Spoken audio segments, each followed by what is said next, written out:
लड़कियां गलत कर रही हैं और लड़कियां ने इतने गंदे गंदे वर्ड यूज करते हैं मुसलमानों के लिए। हम देखिए जामा मस्जिद पे है, मुझे खुशी है कि हम यहाँ पर आए हैं, मुझे बहुत खुशी होती है। मैं जब से रमजान चालू है रोजाना आती हूँ, मेरे साथ तो कभी कुछ गलत नहीं होता, मेरे साथ तो कोई बदतमीजी नहीं होती। यहाँ पे मेरे को तो बहुत अच्छे से ट्रीट किया जाता है। तो यहाँ पर तो मुझे लगता ही नहीं कि हाँ एक हिंदू लड़की एक मुसलमानों के मस्जिद में आई है या फिर ये मस्जिद जो है सिर्फ मुसलमानों की, नहीं, हमें नहीं लगता कभी भी।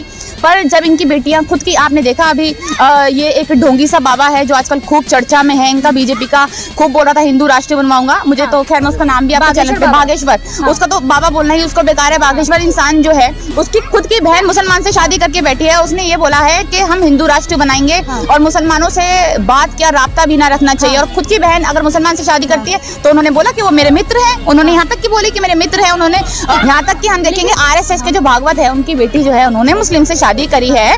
तो आप आखिर जब दूसरी लड़कियां मोहब्बत करने निकलती हैं, दूसरी लड़कियां अगर किसी से प्यार कर रही हैं तो एक बहुत जरूरी बात मैं जो आपको बता दूं, मेरे साथ जो घटा, मैं जेल में था कि मेरे एक साथी जो जेल में रोजा अफ्तारी का जो जिम्मेदारी थी उसको अदा कर रहे थे, असलम भाई, उनकी रिहाई हो गई। वो जिम्मेदारी जाते हुए अपने एज ए दोस्त मुझे दे के चले गए। उन्होंने कहा ये आपकी जिम्मेदारी है, आपको इसको संभालना है कि एक भी मुस्लिम भाई को तकलीफ नहीं होनी चाहिए और गैर मुस्लिम को भी तकलीफ नहीं होनी चाहिए। हमने कहा ठीक है भैया संभालेंगे।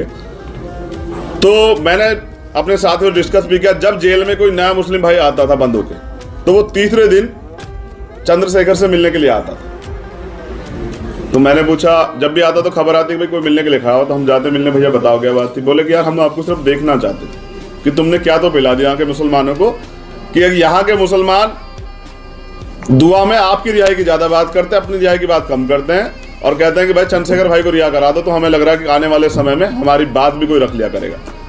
हमारे मुसलमान भाइयों के लिए एक मैसेज भी देने जा रहा हूँ। सब ने मिल के आज़ादी की लड़ाई लड़ी है, सबका इकट्ठा देश है, किसी का अलग अलग देश नहीं है।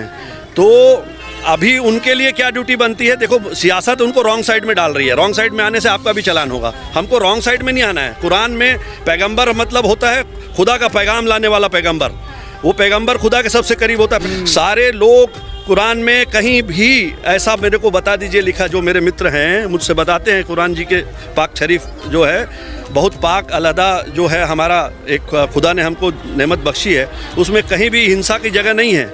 अगर कोई ऐसा करता है तो पैगंबर इतने ऊंचे हैं, उनको किसी के कह देने से कोई उतनी ऊंचाई तक नहीं पहुंच सकता। सबसे पहले मुसलमान भाइयों को ये भी बात समझनी है, इस देश में 33 करोड़ देवी देवता हैं।